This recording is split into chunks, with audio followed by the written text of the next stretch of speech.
baik-baik saja kan? Minggu lalu kita sudah belajar tentang lingkungan. Saat ini kita akan belajar tentang organ gerak pada manusia dan hewan. Tapi sebelum materi dimulai, sebaiknya kita berdoa bersama-sama. Yuk kita berdoa. Bismillahirrahmanirrahim. Rabbi zidni ilman warzuqni fahman wa amalan mutaqabbalan. Amin. Sebelum itu kita menyanyikan lagu dulu. Lagu apa ya kira-kira? Garuda Pancasila? Boleh? Yuk, 1, 2, 3. Garuda Pancasila, akulah pendukungmu, patriot proklamasi, sedia berkorban untukmu. Pancasila dasar negara, rakyat adil mampu sentosa, pribadi bangsaku. Ayo maju, maju, ayo maju, maju, ayo maju, maju. Yeay, tepuk tangan.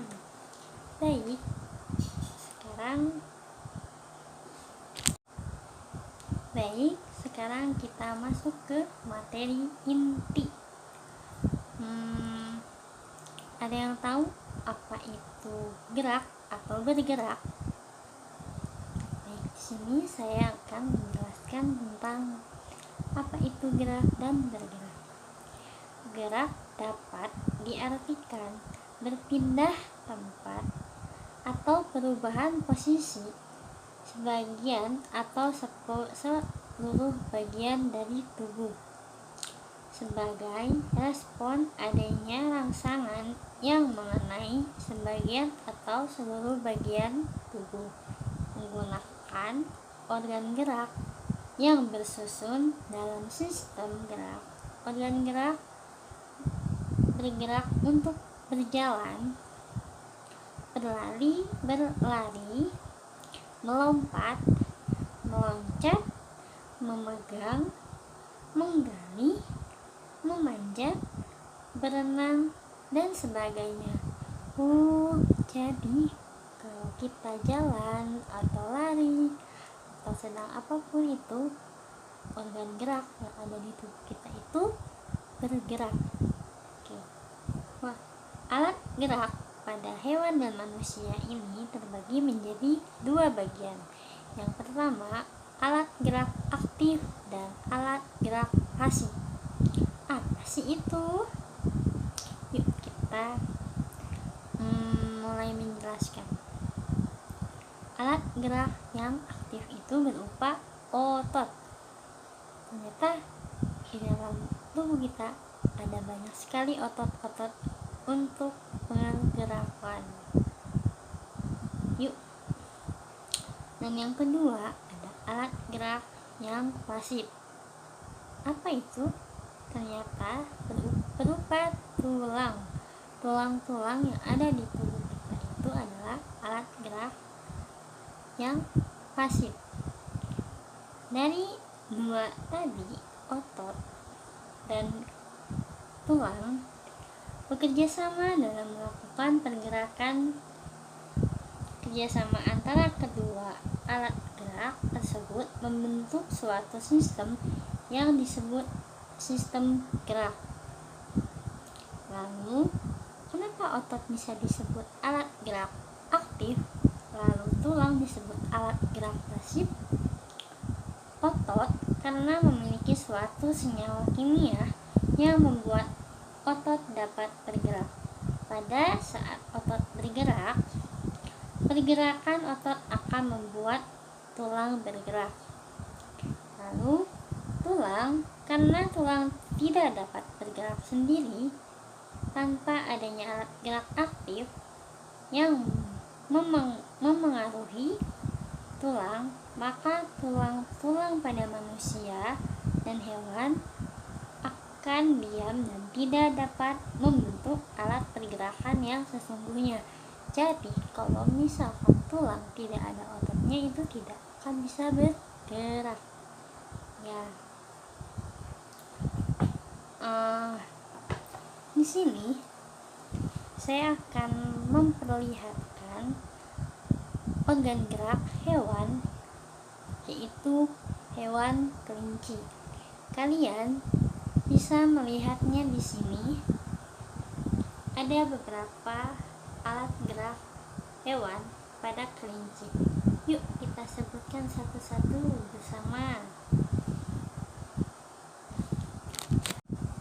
Oke, ada apa aja ya alat gerak pada hewan kelinci? Yuk kita sebutkan satu-satu. Yang pertama ada tengkorak, lalu yang kedua ada tulang leher, yang ketiga ada humerus, yang keempat ada ulina, yang kelima ada radius, yang keenam ada tulang kaki depan, lalu ada tulang kaki belakang, ada tulang kubik, tulang ekor, tulang panggul, tulang pangkal paha, dan yang terakhir ada ruas tulang belakang. Wah, ada banyak ya. Oke, baik, materi sampai di sini. Yuk kita mereview apa saja yang telah disampaikan oleh saya. Tadi kita tahu tentang apa itu gerak atau bergerak. Lalu alat gerak terbagi menjadi dua, ya. Ada yang aktif dan juga ada yang pasif. Lalu penjelasan otot dan tulang, dan yang terakhir kalian bisa tahu alat gerak pada hewan, yaitu kelinci. Oke, untuk minggu depan tugasnya adalah mencari tahu alat gerak pada manusia dan fungsinya. Minggu depan ibu akan menyuruh salah satu siswa untuk menyebutkan alat gerak pada manusia beserta fungsinya. Jangan lupa tugasnya dikumpulkan untuk semuanya minggu depan ya. Sebelum kita menyudahi pembelajaran, langkah baiknya kita berdoa terlebih dahulu. Yuk, Bismillahirrahmanirrahim. Wal asri innal insana lafi khusr illal ladzina amanu wa amilus solihati wa tawassaw bil haqqi wa tawassaw bil sabr. Shadaqallahul azim. Dadah, kembali pembelajaran untuk minggu depan.